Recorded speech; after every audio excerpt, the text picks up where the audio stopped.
Bueno, continuamos con esta primera edición de Radio Análisis. Son las 9 de la mañana con 36 minutos en este día jueves 8 de septiembre del año 2022. Está lloviendo a esta hora en la capital.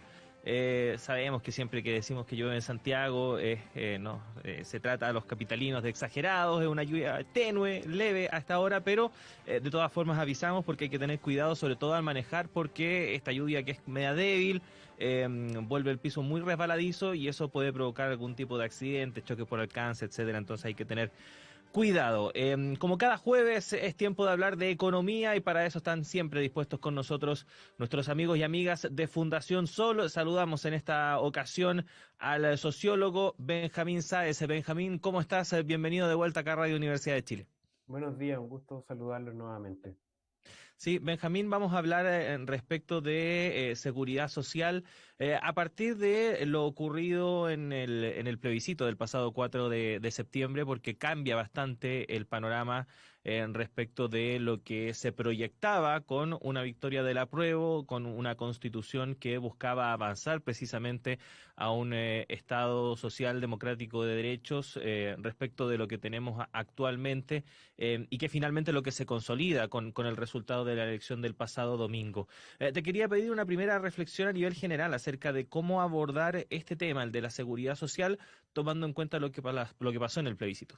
Sí, bueno, un primer elemento importante es destacar que al menos durante los últimos 6 años el problema de las pensiones, la seguridad social, ha estado en primera línea de las preocupaciones de la ciudadanía y esto se ha manifestado de diversas formas, ¿cierto? Con movilizaciones, con un intenso debate y búsqueda de propuestas de los distintos sectores políticos. Recordemos que los últimos gobiernos han planteado propuestas previsionales que no han logrado un consenso a nivel de la ciudadanía y tampoco a nivel de los distintos fuerzas políticas.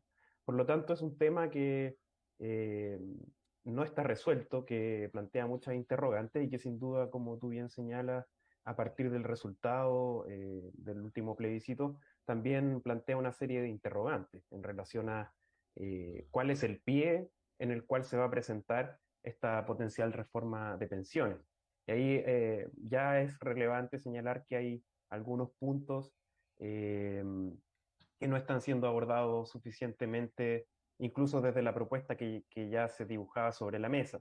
Por ejemplo, el tema de un beneficio definido como eje del sistema de pensiones o la existencia de una pensión universal que pueda ser financiada en el pilar contributivo. Es decir, que se puedan utilizar efectivamente los fondos de pensiones para pagar mejores pensiones. Lamentablemente, la crisis previsional que observamos estos últimos años hoy día sigue vigente y más fuerte que nunca.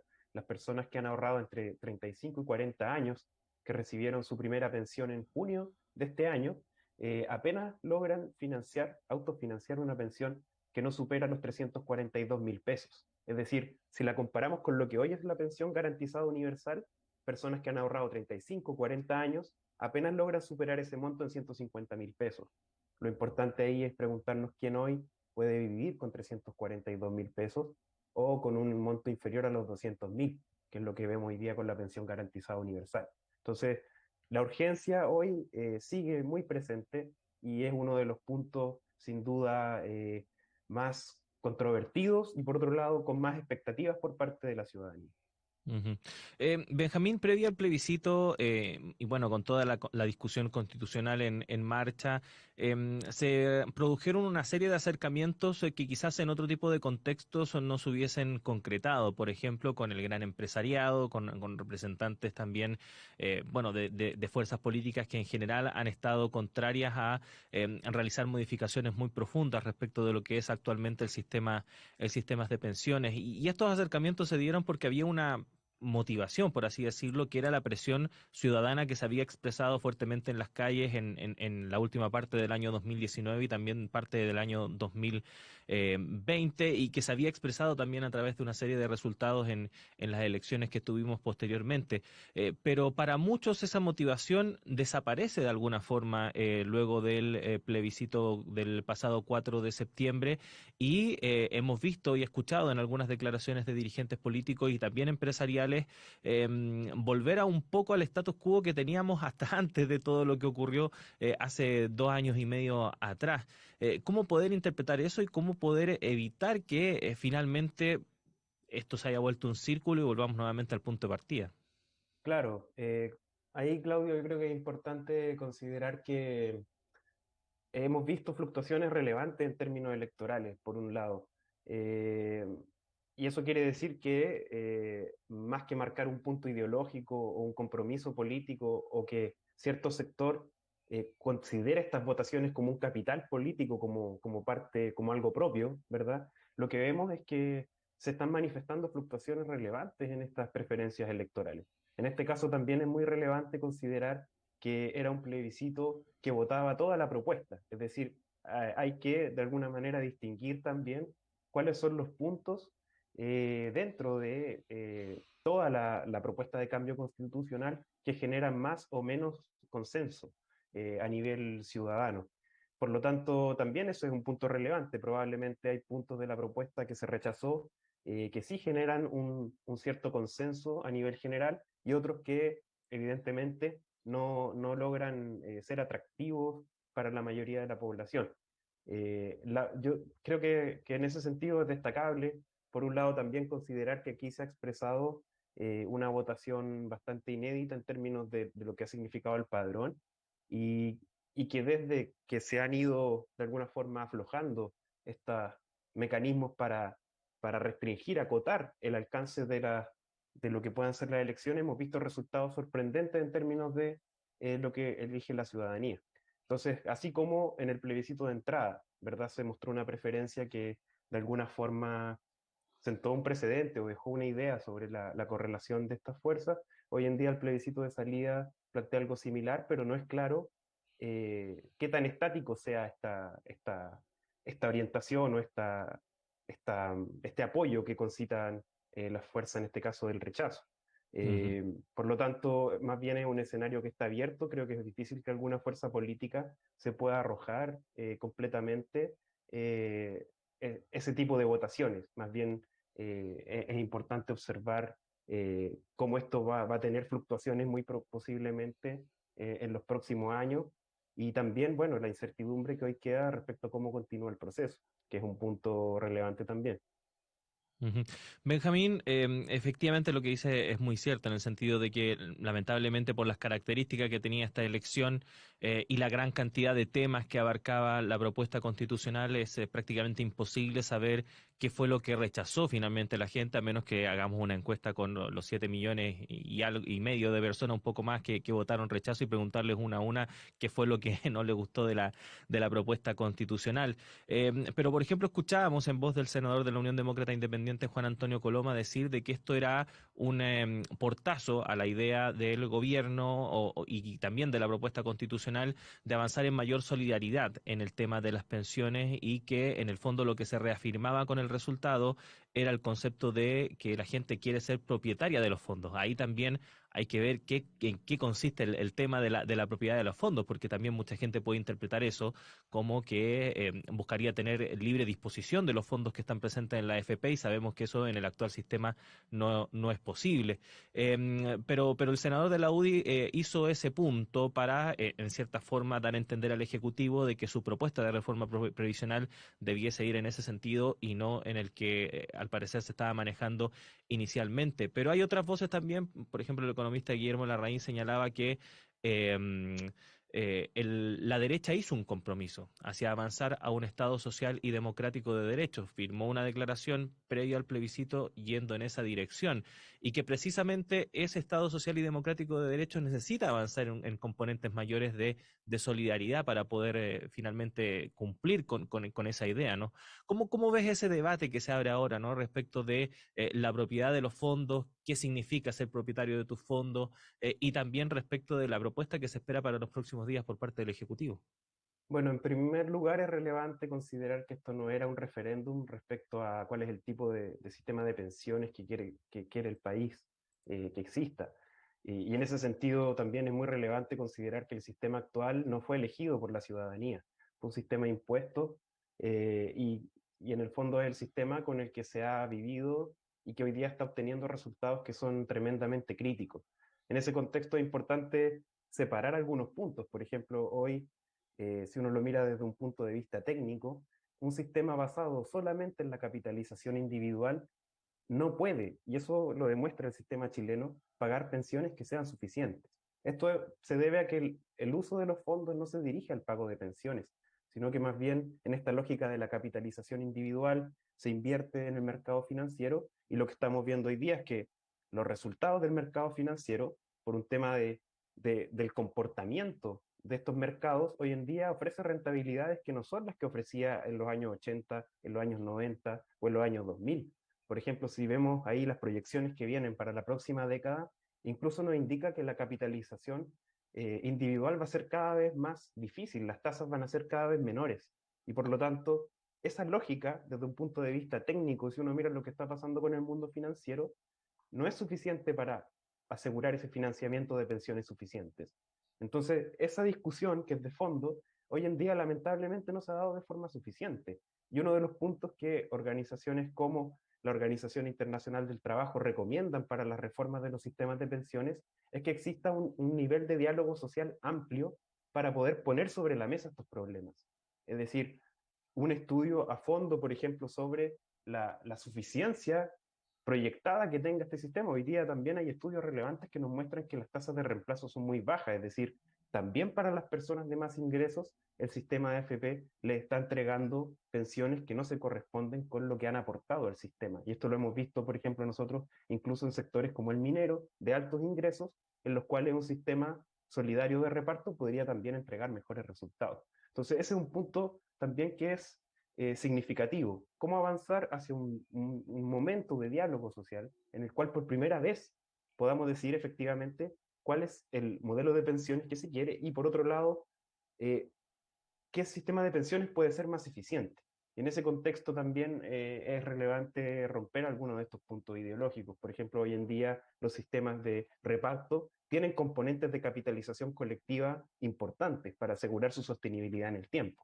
Por lo tanto, aquí no se está hablando tampoco, y la propuesta como la de Noma FP lo plantea, de que no exista capitalización, sino que son sistemas modernos de reparto como existe en la mayoría de los países del mundo. Entonces, hay aquí puntos que son relevantes a considerar y distinguir, ¿cierto?, lo que es la solidaridad, la necesidad de tener una pensión, ¿cierto?, garantizada para la población, de otra cosa que es la discusión sobre la propiedad, las inversiones y el capital, el patrimonio que tienen los hogares.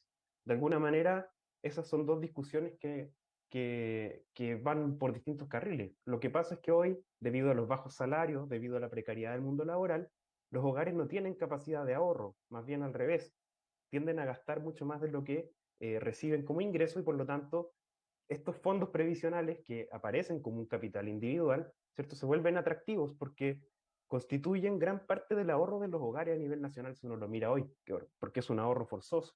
Entonces, si vemos, solo un 15% del ahorro de los hogares, de acuerdo al Banco Central, es un ahorro que es distinto al ahorro previsional.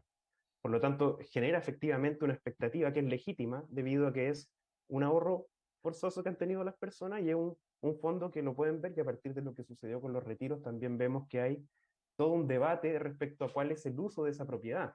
Es decir, si hoy, con lo que pasó con los retiros, vemos que se le está dando a los fondos un uso distinto al pago de pensiones, justamente se pone sobre la mesa esta discusión, que parece ser contradictoria, de que estos fondos son propiedad individual, pero solo para las pensiones, como dijeron los tribunales cuando, por ejemplo, Noma AFP pidió el retiro de fondos para personas terminales, ¿cierto? Que no se les permitió.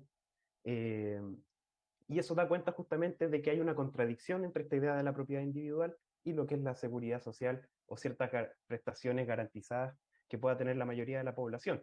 Entonces, un país en el cual generaciones completas nunca han experimentado la seguridad social, ¿verdad? Es natural que tengan resquemor, inseguridad o temor respecto a un sistema público que también opera con muy pocos recursos, opera siempre bajo estrés y no logra entregar servicios de calidad o suficientes. Por lo tanto, ahí la discusión es hacia dónde queremos avanzar y cómo poder construir un sistema de pensiones que entregue una dignidad, una garantía de recursos suficientes y sobre eso como en todos los países del mundo, la discusión de la propiedad, los ahorros, las inversiones, es otra discusión que va por un carril distinto, y que también tiene que ver con discusiones sobre el aumento de los salarios, sobre la posibilidad de negociar colectivamente, de tal forma que las personas puedan tener un ahorro que no tenga que ser necesariamente su ahorro de pensiones, que puedan recurrir a un colchón, a un fondo, que puedan heredar un recurso, pero que no tiene por qué ser el ahorro forzoso de las pensiones. Y de esa forma las personas podrán tener una pensión garantizada, una base asegurada, y sobre eso generar sus propios ahorros y todo el comportamiento de lo que son las inversiones y el capital individual. Por lo tanto, ahí esa discusión de fondo y cómo generar el sistema más eficiente es lo que de alguna manera se ha estado retrasando, ¿verdad?, el último tiempo, y que hoy día aparece como urgencia, y también puntos sobre los cuales es fácil avanzar en esa materia. Por ejemplo, hoy día no hay ninguna justificación para que las mujeres no reciban los beneficios que se les prometen a la edad de jubilación, que son los 60 años. Porque hoy día las mujeres tienen que esperar 5 años innecesariamente, arbitrariamente y discriminatoriamente para acceder a beneficios que son universales y que están planteados a la edad de jubilación. Entonces, ese tipo de cosas que son cosas mucho más, que no requieren necesariamente una discusión del sistema completo, sí van orientando principios, como el de la universalidad, la no discriminación, la solidaridad, los beneficios definidos. Entonces, ¿cómo ir corrigiendo también este sistema en medidas que son inmediatas y pueden ir apuntando en esta dirección? Bueno, Benjamín, estamos conversando con Benjamín Sáez, sociólogo de Fundación Sol. Agradecerte este contacto que has tenido con nosotros y por supuesto vamos a seguir debatiendo respecto de este y otros temas que han quedado un poco más claros también cuál es el panorama en el cual nos vamos a ir moviendo dentro de los próximos meses o años a partir del resultado del domingo. Gracias, Benjamín, un abrazo grande, que estés bien. Muchas gracias, Claudio, igualmente. 9 de la mañana con 53 minutos. Hay una noticia a nivel internacional que está circulando en prácticamente todos los medios de comunicación a nivel global, y es el complicado estado de salud por el cual estaría pasando la reina Isabel II de Inglaterra. Recordemos que ella hace muy pocos días estuvo en una actividad pública junto a la recién asumida primera ministra de ese país. Nos referimos a Elizabeth Truss.